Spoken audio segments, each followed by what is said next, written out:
Deadwood, South Dakota, Friday, August 17th. Nothing good ever happens at the butt crack of dawn. No doubt the headless corpse on the autopsy table in front of me would agree. Detective Coop Cooper scowled at me from the other side of the body. A Daniel Craig look-alike right down to his granite cheekbones, Cooper had called a half-hour earlier and ordered me to meet him in the basement of the Mutter Brothers funeral parlor before I headed into work at Calamity Jane Realty.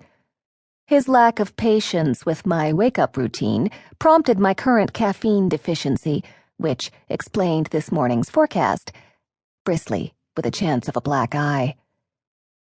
"As I told you the other day, detective," I enunciated all 3 syllables of his title, "when you so kindly dragged me into your office and forced me to look at pictures of this."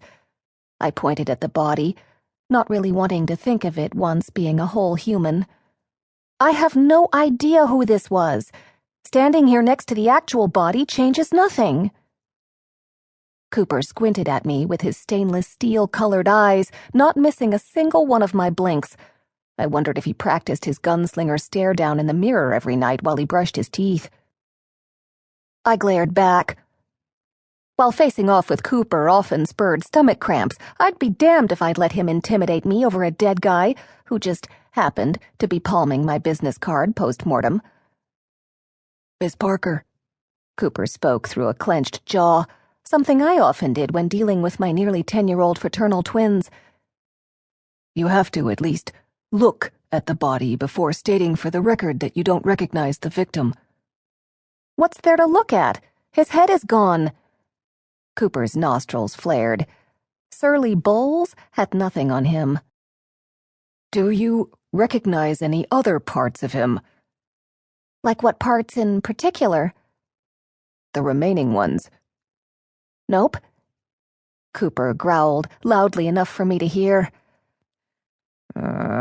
Look before you answer." "Fine." I took a deep breath, thankful for the overwhelming scent of bleach-based cleaner in the air, and willed the troop of monkeys bouncing around in my gut to sit still. I could do this. No problem. It was just a dummy. A mannequin. One of those CPR dolls. I had to do it, for my own safety's sake as well as my kids'. As much as I hoped it was just a coincidence that the dead guy had been holding my business card, I had to make sure this wasn't a sadistic warning message of some sort. I knew that kind of thinking was paranoid, but after the wacky crap that had happened to me over the last couple of months, these days I'd be suspicious of a jolly white-bearded man in a red suit carrying a bag over his shoulder. Focusing on the dead guy's furry chest, I tried to keep my eyes from glancing up at the void where the head should be, and failed. It was such a clean slice through the neck. What and who could have done such a seamless job? I remembered what I was inspecting and turned away. "You know, if you can't handle this," Cooper started to say, the rigid tone in his voice softening. "I can handle it," I interrupted, and swallowed the acidic taste of nausea that climbed up my esophagus and onto the back of my tongue. For some stupid reason, I had this irrational need to prove to Cooper that I could inspect dead bodies over black coffee and maple bars just like him and the other guys on the police force. I looked over my shoulder at Eddie Mutter, who leaned against a group of floor-to-ceiling cupboards with his arms crossed over his black vinyl apron while we admired his handiwork. Looking and sounding like Lurch from the Addams Family, Eddie was the younger of the 2 brothers who owned and operated Mutter Brothers Funeral Parlor.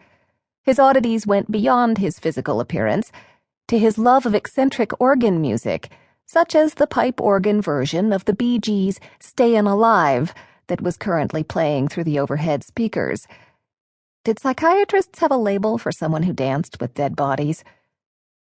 "Eddie, will you please cover this?"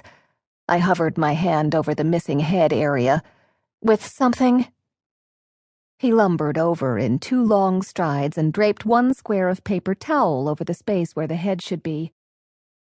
"Better?" I'd have preferred.